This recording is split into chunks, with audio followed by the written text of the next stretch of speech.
नमस्कार दर्शकों, स्वागत है आप सभी का हमारे बेहद खास प्रोग्राम में। और आज का प्रोग्राम एक्चुअली आपके लिए बहुत खास होने वाला है, क्योंकि आज हम हमारी सीनियर डाइटिशियन और हेल्थ एक्सपर्ट अलीना खान जी से जानेंगे हमारे डेली लाइफस्टाइल के बारे में। हम अपने रोज़मर्रा के जीवन में डेली लाइफस्टाइल में कुछ ऐसी चीज़ें खाते हैं, ऐसी चीज़ें करते हैं जो हमें पता भी नहीं है कि हमारी सेहत के लिए फ़ायदेमंद है या फिर नुकसानदायक हैं, वो ठीक है भी या नहीं। तो आज उन्हीं के बारे में हम अलीना खान जी से जानेंगे। नमस्कार मैम, बहुत बहुत स्वागत है आपका। Thank you.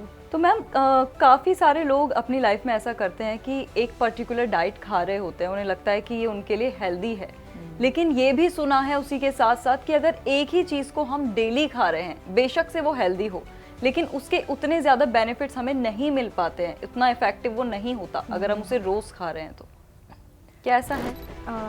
ऐसा तो नहीं है। अगर आप कुछ हेल्दी खा रहे हैं, चाहे वो आप रोज़ ही खा रहे हैं, मतलब एक ही चीज़ अगर रोज़ खा रहे हैं जी। लेकिन अगर वो हेल्दी है तो बेनिफिट्स तो आपको मिलेंगे ही, पूरे बेनिफिट्स मिलेंगे। लेकिन नेचर ने हमें इतनी सारी चीज़ें दी हैं, वैरायटी ऑफ फूड हमें दी है नेचर ने। हर किसी फूड के अंदर कोई ना कोई चीज़ है जो कि उसकी अलग अनोखी है। किसी में प्रोटीन ज़्यादा है, किसी में फाइबर ज़्यादा है, किसी में कार्ब्स ज़्यादा हैं। तो हम उस वैरायटी से महरूम हो जाएंगे। ये एक इस तरीके से है कि आप कपड़े पहने, रोज़ एक ही कलर के कपड़े पहने, तो कपड़े अपना काम तो कर रहे हैं बॉडी को कवर करने का, लेकिन आपको वैरायटी नहीं मिल रही। आप डिफरेंट स्टाइल्स नहीं पहन पा रहे, डिफरेंट कलर्स नहीं पहन पा रहे। बिल्कुल उसी तरीके से वैरायटी नहीं मिलेगी, हमें न्यूट्रिएंट्स उतने नहीं मिल पाएंगे अगर हम एक ही डाइट रोज़ लेंगे। तो इसलिए हमें रिपीट कर करके अलग अलग तरीके की फूड्स और अलग अलग वैरायटी के फूड्स, अलग अलग कलर्स के फूड्स ट्राई करते हैं। इवन मैम, ऐसा भी होता है कि अगर हेल्थ के बेसिस पे भी बात की जाए तो बॉडी की रिक्वायरमेंट हमेशा, मतलब कई बार अलग होती है। जैसे कई बार हमारी बॉडी को कार्ब्स की ज़्यादा रिक्वायरमेंट होती है, लेकिन कई बार ऐसा होता है कि प्रोटीन की ज़्यादा रिक्वायरमेंट है। तो उस हिसाब से भी हमें हमारी डाइट शिफ्ट करनी चाहिए। बिल्कुल बिल्कुल, इसीलिए तो डाइटिशियंस और न्यूट्रिशनिस्ट होते हैं। तो आपको आपके हिसाब से बताएंगे, आपकी एज की, आपकी जो रिक्वायरमेंट्स हैं उसके हिसाब से कि आपको किस चीज़ की ज़रूरत है इस वक्त में। जैसे जो लोग एक्सरसाइज करते हैं, जिम करते हैं, उनको प्रोटीन की रिक्वायरमेंट ज़्यादा होती है। जो लोग वीक ज़्यादा होते हैं या जो जैसे बच्चे हुए, डायरिया के बाद, वॉमिटिंग के बाद कार्ब्स की ज़रूरत ज़्यादा होती है, तो उसके अकॉर्डिंग हमें अपनी डाइट चेंज करनी चाहिए। अच्छा मैम, कई बार ऐसा होता है कि कई दफ़ा बिजी शेड्यूल की वजह से लोग बार बार खाना नहीं बना पाते हैं, तो बने हुए खाने को माइक्रोवेव में या ओवन में गर्म करके खा लेते हैं। तो ऐसा भी कहा जाता है कि ओवन में अगर खाना गर्म किया जाए तो उसके जो न्यूट्रिएंट्स होते हैं वो उतने नहीं बचते, वो कम हो जाते हैं। तो क्या ये भी सच है? खाने को प्रिजर्व करने के लिए एक प्रॉपर तरीका है जो हमें पता होना चाहिए कि किस तरीके से हमें खाना स्टोर करना है।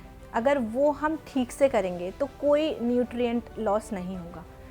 जैसे जब हम खाना बनाते हैं तो उसको फ़ौरन हमने रेफ्रिजरेट कर दिया, फ्रिज में रख दिया फ़ौरन, तो उससे क्या होगा, न्यूट्रिशन लॉस हो जाएगा। इसलिए क्योंकि एकदम से गरम गरम खाने को हम एकदम से टेम्परेचर चेंज होगा, उसका ठंडे टेम्परेचर में रख रहे हैं, तो उससे काफ़ी न्यूट्रिएंट लॉस हो जाता है। प्लस फ्रिज में खाना रखा हुआ है, उसको हमने बहुत देर तक बाहर रखे छोड़ दिया तो भी हमारा खाना ख़राब हो सकता है। और जहाँ तक आपने बात की कि माइक्रोवेव में गर्म करने की, तो माइक्रोवेव में कुछ टेम्परेचर सेट होते हैं, सबको ही पता है कि इतने डिग्री पे इतनी देर तक गर्म करना है। अगर आप वो फॉलो करेंगे तो कोई न्यूट्रिएंट लॉस नहीं होगा। वो बिल्कुल परफेक्ट टेम्परेचर होता है आपके खाने को गर्म करने के लिए। वो पूरी बुक भी आती है उसके साथ कि कौन सा खाना किस टेम्परेचर पे कितनी देर गर्म करना है। अगर उस तरीके को हम फॉलो करके, स्टेप्स होते हैं, अगर उसको हम फॉलो करके प्रॉपर हम स्टोरेज, हमें पता होगा कि किस तरीके से स्टोर करना है। अच्छा मैम, और अगर खाने को सुबह से शाम तक जैसे हमने बचाया है, तो क्या सही तरीका हो सकता है फिर उस खाने को संभालने का कि उसके न्यूट्रिएंट्स जो हैं वो ना जाएं? आप सबसे पहली बात तो आप उसको फ्रीज़र में स्टोर कर लीजिए। खाना बनाने के बाद हम उसको थोड़ा सा ठंडा होने देंगे। जब वो रूम टेम्परेचर पे आ जाएगा तो हम उसको फ्रीज़ कर लेंगे।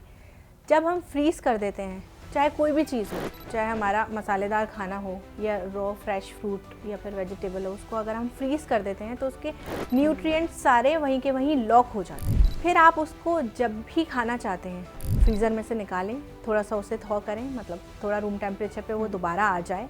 ऐसा नहीं है कि फिर से आपने उसको पकाना शुरू कर दिया या माइक्रोवेव कर दिया, थोड़ा वो पहले से निकाल लें, थोड़ी देर पहले से, थोड़ा वो रूम टेम्परेचर पे फिर से सेट हो जाए, फिर उसको आप गर्म करके कंज्यूम कर लें, तो कोई न्यूट्रिएंट लॉस नहीं होगा। लेकिन वही खाना आपने फिर से उसको दोबारा फ्रिज में रख दिया, फिर निकाला, फिर गर्म किया, फिर उसमें कोई न्यूट्रिशन बचा नहीं। तो दर्शकों, आज हमने जाना कि डेली लाइफस्टाइल में हम इतनी सारी चीज़ें जो खाते हैं वो आखिर हमारे लिए कितनी सही हैं और कहाँ जाके वो हमारे लिए नुकसानदायक भी हो सकती हैं। तो अगले एपिसोड में एक और ऐसे ही खास हेल्थ टिप के साथ आपसे मुलाकात होगी। तब तक के लिए आप रखिए अपना ख्याल। मुझे दीजिए इजाज़त। नमस्कार।